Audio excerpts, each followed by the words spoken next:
धम्मपालन गाथा। सब पाप स अकरणं कुशल स उपसंपदा सचित्त परियोदपनं एतं बुद्धान शासनं धम्मं चरे सुचरितं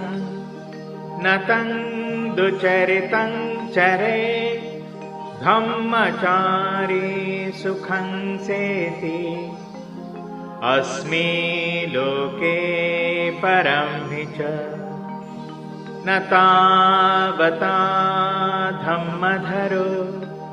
यावता बहुभासति यो च अपम्पि सुत्वानं धम्मं कायेन पश्यति सवे धम्मधरो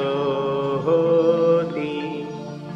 यो धम्मं न पमज्जति नत्थि मे शरणं अयं बुद्धो मे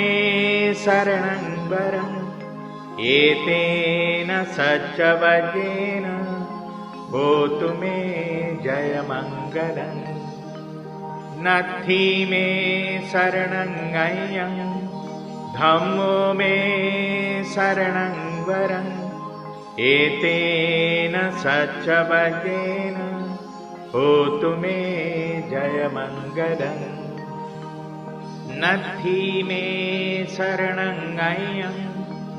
संघो मे शरणं वरम् एतेन सच्चवज्रेन होतु मे जयमङ्गलम् नमो बुद्धाय नमो धम्माय नमो संघाय साधु